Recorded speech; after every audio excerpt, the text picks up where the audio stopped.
At 3 in the morning of the 4th of August, the officer of the watch brought me a letter from Lord Keith, informing me that a courier had just arrived from London, and that it was probable the ship would be required to put to sea at a moment's notice.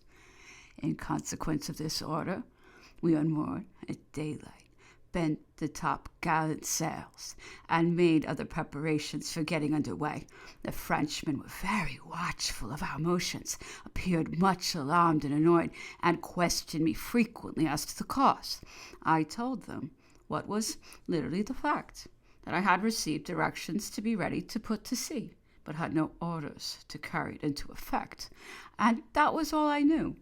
Between 7 and 8 o'clock, I waited on Lord Keith, who said he had received information that a habeas corpus had been taken out for the purpose of bringing Bonaparte on shore, and that a lawyer was on his way down to serve it, desiring me, therefore, to be ready to put to sea whenever the signal might be made.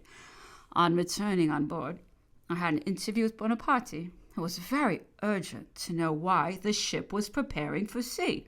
I told him by Lord Keith's directions that it was the intention of our government his removal should take place at sea, and that we were going out to meet the Northumberland, the ship which was to convey him to St. Helena. He begged I would write to Lord Keith and say he wished very much to see him, and Count Bertrand told me he was also desirous of having the newspapers. I accordingly wrote to his lordship, who was then on board the Tonnant, who, however, declined visiting him, but sent me a note, of which the following is an extract.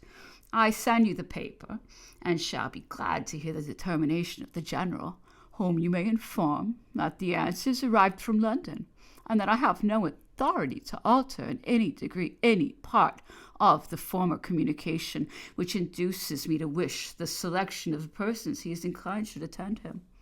I communicated the contents to General Bertrand, who made his report to Bonaparte. On his coming out of the cabin, I pressed him on the subject of nominating those that were to go with him to St. Helena, but the only answer he returned was, "L'Empereur n'ira pas à Sainte Hélène." The Emperor will not go to St. Helena. Soon after 9 o'clock, the Bellerophon signal was made to prepare to weigh, and at 9:30 to weigh, we immediately started.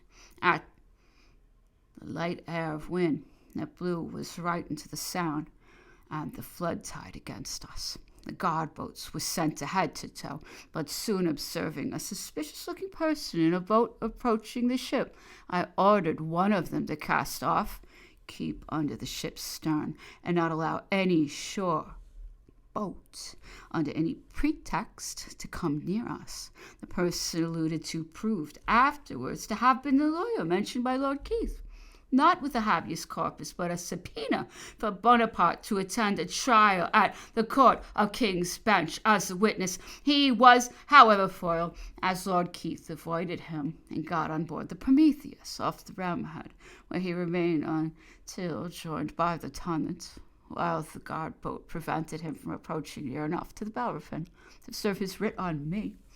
While the ship was working out of the Sound, 2 well-dressed women in a boat kept as close to her as the guard-boat would allow, and whenever Bonaparte appeared at the stern windows, stood up and waved their handkerchiefs.